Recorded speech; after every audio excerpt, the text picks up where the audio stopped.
Hi hello friends, Jaya cooking and vlogs ಚಾನಲ್ಗೆ ಸ್ವಾಗತ. ನಾನು ಈ ವಿಡಿಯೋದಲ್ಲಿ ಫಿಶ್ ಫ್ರೈ ಮಾಡೋದನ್ನು ತೋರಿಸ್ಕೊಡ್ತಾ ಇದ್ದೀನಿ. ವಿಡಿಯೋ ನೋಡೋದಕ್ಕಿಂತ ಮುಂಚೆ ಯಾರೇನು ನಮ್ಮ ಚಾನಲ್ಗೆ ಸಬ್ಸ್ಕ್ರೈಬ್ ಆಗಿಲ್ವೋ ಪ್ಲೀಸ್ ಸಬ್ಸ್ಕ್ರೈಬ್ ಆಗಿ, ಹಾಗೆ ವಿಡಿಯೋನ ಸ್ಕಿಪ್ ಮಾಡದೆ ಪೂರ್ತಿಯಾಗಿ ನೋಡಿ. ಹಾಗಾದರೆ ಬನ್ನಿ ಫಿಶ್ ಫ್ರೈ ಮಾಡೋದು ಹೇಗೆ, ಏನೇನು ಪದಾರ್ಥಗಳು ಬೇಕು ನೋಡ್ಕೊಂಡು ಬರೋಣ. ನಾನಿಲ್ಲಿ ಮೊದಲನೇದಾಗಿ ಅರ್ಧ kg ಪಾಂಪ್ಲೆಟ್ ಫಿಶನ್ನ ತೊಗೊಂಡಿದ್ದೀನಿ. 1-2 ಟೇಬಲ್ ಸ್ಪೂನಷ್ಟು ಜಿಂಜರ್ ಗಾರ್ಲಿಕ್ ಪೇಸ್ಟು, ರುಚಿಗೆ ತಕ್ಕಷ್ಟು ಉಪ್ಪು, ಒಂದು ಅರ್ಧ ಟೇಬಲ್ ಸ್ಪೂನಷ್ಟು ಗರಂ ಮಸಾಲ, ಚಿಟಿಕೆಯಷ್ಟು ಅರಿಶಿನ, ಒಂದು ಅರ್ಧ ಟೇಬಲ್ ಸ್ಪೂನಷ್ಟು ಅಚ್ಚ ಖಾರದ ಪುಡಿ ಮತ್ತು ಫಿಶ್ ಫ್ರೈ ಮಸಾಲಾನ ತೊಗೊಂಡಿದ್ದೀನಿ 2 ಪ್ಯಾಕೆಟಷ್ಟು.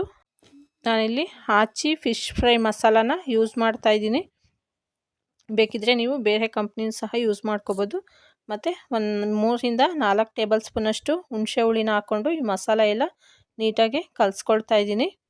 ಹುಣಸೆ ಹುಳಿಗೆ ಬದಲಾಗಿ ನಿಂಬೆ ರಸ ಅಥವಾ ವಿನೆಗರನ್ನು ಸಹ ಯೂಸ್ ಮಾಡ್ಬೋದು. ಇದು ಸ್ವಲ್ಪ ಮಸಾಲ ಗಟ್ಟಿ ಆದರೆ ಇದಕ್ಕೆ ಸ್ವಲ್ಪ ನೀರನ್ನು ಹಾಕ್ಕೊಂಡು ನಾನು ಮಿಕ್ಸ್ ಮಾಡ್ಕೊಳ್ತಾ ಇದ್ದೀನಿ. ತುಂಬ ತೆಳು ಮಾಡ್ಕೋಬೋದು ಮತ್ತು ತುಂಬ ಗಟ್ಟಿಯಾಗೂ ಇರಬಾರ್ದು, ಮೀಡಿಯಮಾಗಿ ನಾನು ಪೇಸ್ಟ್ ಥರ ಮಸಾಲಾನ ರೆಡಿ ಮಾಡ್ಕೊಂಡಿದ್ದೀನಿ. ಫಿಶ್ ನೀಟಾಗಿ ತೊಳೆದು ನೀರು ಬಸಿದು ತಗೊಂಡಿದ್ದೀನಿ.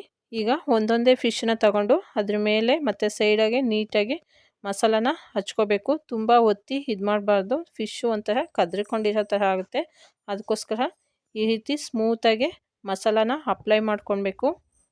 ಎಲ್ಲ ಫಿಶ್ ಪೀಸ್ಗಳನ್ನೂ ಒಂದೇ ಸಲ ಹಾಕ್ಕೊಂಡು ಮಸಾಲ ಹಚ್ಚೋದ್ರಿಂದ ನೀಟಾಗಿ ಅದು ಅಪ್ಲೈ ಆಗೋದಿಲ್ಲ. ಅದಕ್ಕೋಸ್ಕರ ನಾನು ಒಂದೊಂದೇ ಪೀಸ್ನ ತಗೊಂಡು ನೀಟಾಗಿ ಮಸಾಲಾನ ಅಪ್ಲೈ ಮಾಡ್ಕೊಳ್ತಾ ಇದ್ದೀನಿ. ಈ ಥರ ಮಾಡಿಕೊಂಡು ನಾನು 1 ಅವರ್ ನೆನೆಯೋದಕ್ಕೆ ಬಿಡ್ತಾಯಿದ್ದೀನಿ.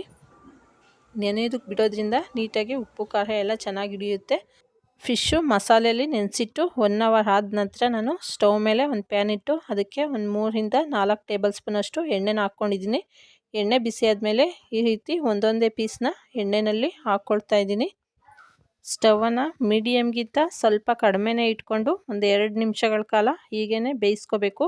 2 ನಿಮಿಷಗಳವರೆಗೂ ಅದನ್ನು ತಿರುಗಿಸೋದಕ್ಕೆ ಹೋಗ್ಬಾರ್ದು. 2 ನಿಮಿಷ ಆದಮೇಲೆ ತಿರುಗಿಸ್ಕೊಳ್ಬೇಕು. ಮುಂಚೆನೇ ತಿರುಗಿಸಿದ್ರೆ ಆ ಮಸಾಲ ಎಲ್ಲ ತವಾಗೇ ಅಂಟ್ಕೊಳ್ಳುತ್ತೆ.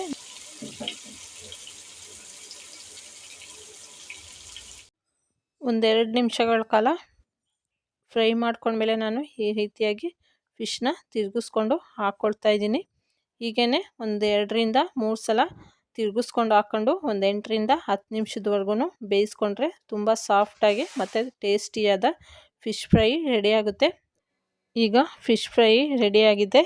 ಫಿಶನ್ನು ನಾನು ಒಂದು ಪ್ಲೇಟಲ್ಲಿ ಎತ್ತಿಟ್ಕೊಳ್ತಾ ಇದ್ದೀನಿ. ಈ ರೀತಿಯಾಗಿ ತುಂಬ ಈಸಿಯಾಗಿ ಮನೆಗೇ ಫಿಶ್ ಫ್ರೈ ಟೇಸ್ಟಿಯಾಗಿ ಮಾಡ್ಕೋಬೋದು. ಉಳಿದಿರೋಂಥ ಫಿಶ್ನ ಸಹ ನಾನು ಇದೇ ರೀತಿಯಾಗಿ ಫ್ರೈ ಮಾಡ್ಕೊಂಡಿದ್ದೀನಿ. ಈ ರೆಸಿಪಿ ಮನೇಲಿ ಒಂದು ಸಲ ಟ್ರೈ ಮಾಡಿ ಹೇಗೆ ಬಂದಿತ್ತು ಅಂತ ಕಮೆಂಟ್ಸ್ ಮೂಲಕ ತಿಳಿಸಿ. ವಿಡಿಯೋ ನಿಮ್ಗೆ ಇಷ್ಟ ಆಗಿದರೆ ಲೈಕ್ ಮಾಡಿ, ಶೇರ್ ಮಾಡಿ, ಹಾಗೆಯೇ ನಮ್ಮ ಚಾನಲ್ನ ಸಬ್ಸ್ಕ್ರೈಬ್ ಮಾಡ್ಕೊಳ್ಳಿ.